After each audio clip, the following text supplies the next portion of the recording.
केंद्रीय शिक्षा मंत्री धर्मेंद्र प्रधान के इस्तीफे के साथ कांग्रेस जनता पार्टी ने एक बड़ी जीत हासिल की है। जी हां, जो कोई नहीं सोच सकता था वो इस बार कांग्रेस जनता पार्टी ने कर दिखाया है। ये साबित कर दिया है कि अगर आप ईमानदारी से किसी काम को करने की सोच लें तो उसे आप करके ही मानते हैं।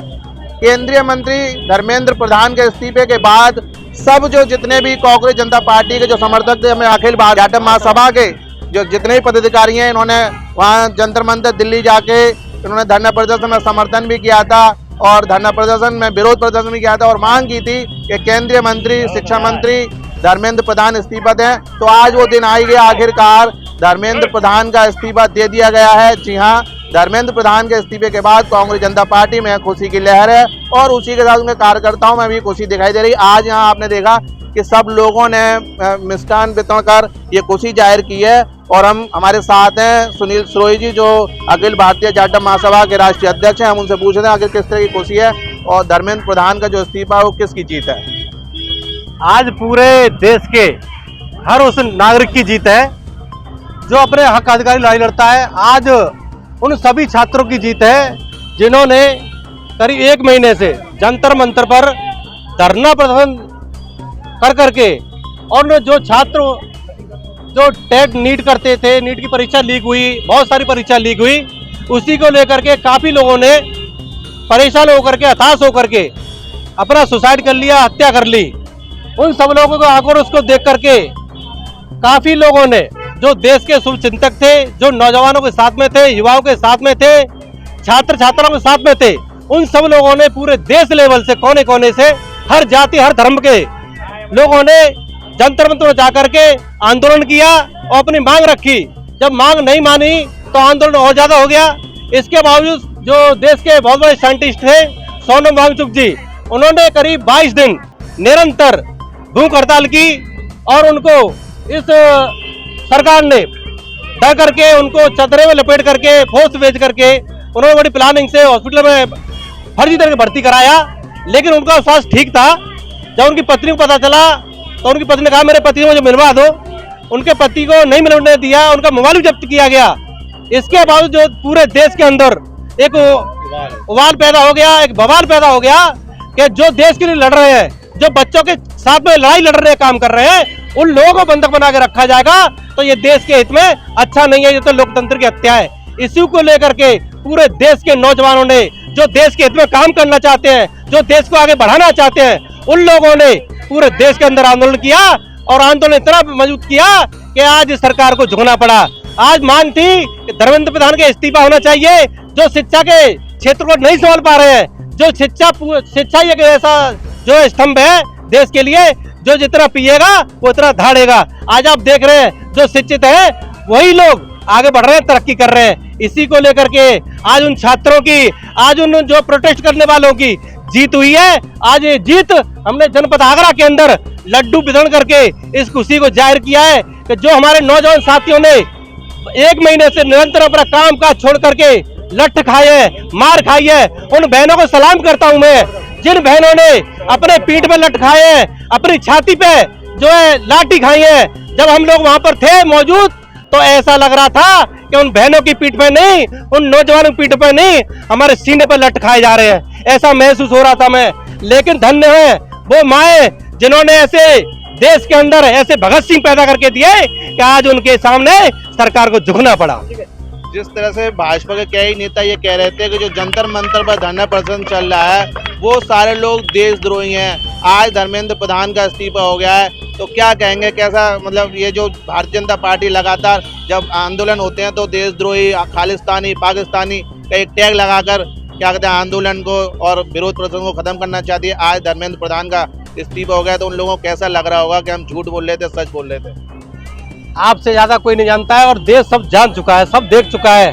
जब किसान अपने आंदोलन, अपने हक की लड़ाई लड़ते हैं, किसान हित में लड़ाई लड़ते हैं तो वो देशद्रोही हो जाते हैं। जब मुसलमान अपने हक की लड़ाई लड़ता है तो वो आतंकवादी हो जाता है। जब पंजाबी सिख धर्म के समाज के लोग अपनी लड़ाई लड़ते हैं तो वो खालिस्तानी हो जाते हैं। आज देश का नौजवान अपनी लड़ाई लड़ने का काम कर रहा था तो ये देशद्रोही कहने का इन्होंने काम किया। लेकिन आज वो देशद्रोही वो नहीं, वो सच्चे देशभक्त हैं जिनकी जीत हुई है। आज देशद्रोहियों की हार हुई है। आज देशद्रोहियों की हार हुई है। जिस तरह से लगातार युवाओं को बीजेपी के नेता, बीजेपी के मंत्री देशद्रोही कहकर आंदोलन को खत्म कराना चाहते थे, लेकिन वहीं जो एक युवा है जिन्होंने अपनी एकजुटता दिखाई, एक अपनी ताकत दिखाई और ये साबित कर दिया कि जिस ओर जवानी चलती है उस ओर जमाना चलता है। तो कहीं ना कहीं भाजपा जो मोदी सरकार है उसे युवाओं के सामने झुकना पड़ा। धर्मेंद्र प्रधान का इस्तीफा मंजूर कर लिया गया है, ये खुशी की बात है, युवाओं की एक बड़ी जीत है। हमारे साथ और भी हैं, इनसे भी बात कर लेते हैं आखिर किस तरह की खुशी का माहौल है। जिस तरह से कांग्रेस जनता पार्टी के फाउंडर अभिजीत सिंह की एक बड़ी जीत कही जा रही है और उन्होंने मंच से कहा है कि ये जीत मेरी नहीं युवाओं की है, तो आप कैसे देखते हैं? शांति प्रजा सम्राट अखिल भारतीय जाट महासभा का मैं राष्ट्रीय सलाहकार हूँ। धर्मेंद्र प्रधान का इस्तीफा हो गया, कैसा लग रहा है, किसकी जीत है? ये नौजवानों की नहीं, भारत के हर गरीब तबके की भी जीत है, क्योंकि जो पैसे वाले लोग हैं, पूंजीपति, उनके बच्चे तो विदेश में पढ़ते हैं। जो गरीब तबके के और लोअर क्लास के लोग हैं, उनके बच्चों का भविष्य अंधकार में जा रहा था। ये सरकार की नीयत ठीक नहीं थी। सरकार नहीं चाहती है कि देश का युवा पढ़े लिखे, और ये भारत देश का भविष्य है, उसको ये खराब करना चाहती है सरकार। इनको बहुत पहले इस्तीफा देना चाहिए था। एक बार लीक हुआ, 2 बार लीक हुआ, लीक इन्होंने एक सिस्टम बना दिया। लेकिन आज मैं नौजवानों को बधाई देना चाहता हूँ, जिन्होंने इतना संघर्ष करने के बाद भी आज हार नहीं मानी और सरकार को झुकना पड़ा। यही काम बहुत पहले हो गया होता तो शायद हमारी जो बहन बेटियां हैं उनके साथ बेइज्जती का सामना नहीं करना पड़ता। मैं तो कहता हूँ पुलिस की कार्रवाई पुलिस के खिलाफ भी होनी चाहिए, और लोगों से अपील करता हूँ जिन पुलिस कर्मियों ने हमारी बहन बेटियों का बदसलूकी किए उनके खिलाफ भी मुकदमा होना चाहिए। इनके साथ साथ, क्योंकि इन लोगों के दिमाग में ये था कि सरकार हमारी झुकेगी नहीं, सरकार अनदेखी करती है, ये समझ रही था कि किसान आंदोलन को दबा दिया गया, इसको कुचल दिया जाएगा। लेकिन ये लोग भूल गई सरकार कि ये युवा का आंदोलन पूरे भारत देश में फैल गया था, किसान आंदोलन के कोने में सिमट के रह गया था। आज पूरे भारत में, चाहे उत्तर प्रदेश हो, बिहार हो, आंध्र प्रदेश हो, लेकिन पूरी जगह फैला हुआ है। सरकार को घुटने टेकने पड़े और सच्चाई है, सच्चाई की मदद जीत होती है। मैं बार बार उन लोगों को बधाई देना चाहता हूँ, नौजवानों को बधाई देना चाहता हूँ जिन्होंने उसके भविष्य के लिए संघर्ष किया। उनका भविष्य उज्जवल होगा आगे चल के। धन्यवाद। तो जिस तरह से सब लोगों में खुशी की लहर है, कांग्रेस जनता पार्टी के अभिजीत दीपके की एक बड़ी जीत है। और भी लोग हमसे बात करना चाहते हैं, हमारे साथ वकील साहब भी है। वकील साहब, कैसा किस तरह का ये आंदोलन था और किस तरह की जीत आप मानते हैं? देखिए, भारत में जो नौनिहाल हैं, जो अपने स्वर्णिम भविष्य को लेकर मेहनत करते हैं, आए दिन पढ़ाई करते हैं, अभी पिछले विगत वर्षों में ये देखने में आया, चाहे छोटी परीक्षा हो या बड़ी परीक्षा हो, परीक्षाएं निकलती नहीं थी। अगर निकलती हैं तो उनको सही तरह से अमली जामा नहीं पहनाया जाता था। कुछ लोगों को कोड भेज दिया जाता था, उनके रिजल्ट रोक दिए जाते थे। मगर जो एकेडमिक क्षेत्र की परीक्षाएं थीं, जिनमें लोगों को प्राथमिकता पे लेके मोटी फीस ली जाती थी, उनकी तैयारी की जाती थी, और जब उनको नौकरी देने की बारी आती थी तो सरकार कहीं ना कहीं परीक्षा का हमारे साथ सही नहीं कर रही है। और उनके अभिभावकों को लगा कि जो बच्चों के भविष्य को देखते हैं, आज नीट की परीक्षा का मतलब है कि आदमी ग्रेजुएशन करने के बाद, अब कड़ी मेहनत करने के बाद, लाखों करोड़ों की फीस भरने के बाद अपने बच्चों की शादी से पहले वो उनको इस्टेब्लिश करना चाहता था। लेकिन सरकारों ने ये मोनोपोली बना ली कि उनसे पैसा तो ले लिया, मगर उनके भविष्य जब देने की बारी आई तो पेपर लीक करा दिया। अब व्यवस्था ये है कि सरकार जनता के लिए होती थी। अगर कोई मंत्री या सरकार एक परीक्षा अगर नहीं करा सकती तो वो बच्चों का भविष्य क्या संभालेगी और क्या उनको नौकरी और रोजगार मुहैया कराएगी। इस बात को लेके देश में बड़ा आक्रोश था, युवाओं में बड़ा आक्रोश था। बेरोजगारी दिन पर दिन बढ़ रही थी, और वो बेरोजगारी जब बढ़ी तो उन्होंने देखा कि डिमोनेटाइजेशन के नाम पर सारी प्राइवेट कंपनियों से बच्चों को बेरोजगार कर दिया गया। वो युवा कहाँ जाए, कहाँ अपना भविष्य देखे? सरकारी नौकरी आप दे नहीं सकते, प्राइवेट क्षेत्र में आप दे नहीं सकते। डॉक्टर चाहिए, इंजीनियर चाहिए, इतने बड़े सिस्टम को चलाने के लिए जो मूलभूत सुविधाएं चाहिए वो नहीं थी। मंत्री का इस्तीफा हो गया है, किस तरह की खुशी की लहर है, किसकी जीत मानते हैं?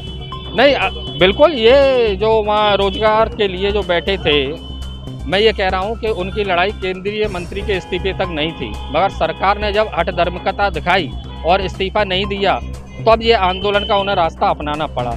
इस आंदोलन के रास्ते का जो निर्णायक भूमिका रही कि उन्होंने दबाव में आकर जीत हुई है उनकी, और उसमें आज सरकार को झुककर अपने मंत्री का इस्तीफा देना पड़ा। मगर मैं इससे आगे एक बात कहूँगा कि व्यवस्था परिवर्तन की लड़ाई थी ये।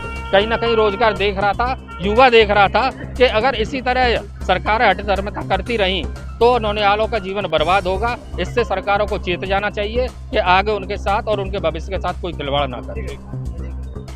देश के युवाओं के साथ खिलवाड़ करना किसी भी सरकार को भारी पड़ सकता है। ये बात कांग्रेस जनता पार्टी के अभिजीत दीपके ने साबित कर दी है और अभिजीत दीपके की जीत के साथ, कांग्रेस जनता पार्टी की जीत के साथ इस पूरे देश में ही नहीं, शहरों में भी खुशी की लहर है। आज जिस तरह से यहाँ बोधला चौराहे आगरा पर मिष्ठान वितरण कर खुशी जाहिर की और ये साबित कर दिया है कि एक बाबा साहब ने एक बात कही थी कि जो शिक्षा वो शेरनी का दूध है, जो पिएगा वो धाड़ेगा। जी हाँ, इसी तरह से जितने भी जो जंतर मंतर दिल्ली पर जो पढ़े लिखे लोग थे उन्होंने पूरी तरह से धाड़ा और सरकार को झुकना पड़ा और फिर जो केंद्रीय मंत्री हैं धर्मेंद्र प्रधान, उनका इस्तीफा क्या कहते देना पड़ा। इसके साथ ये एक संदेश जा रहा है कि जो देश का युवा है उसे चेताने की कोशिश ना करें, क्योंकि युवा अगर क्या कहते सरकार बना सकता है तो सरकार बिगाड़ भी सकता है। अब फिलहाल देखने वाली बात ये होगी कि जिस तरह से जो भारतीय जनता पार्टी मोदी सरकार के घुटने जो टेके हैं वो किस हद तक टेके रहेंगे। क्या भारतीय जनता पार्टी में जो सद्बुद्धि आएगी कि युवाओं के भविष्य के साथ खिलवाड़ ना किया जाए। 7 इंडिया न्यूज़ के लिए भगवान सिंह के साथ जीतम से।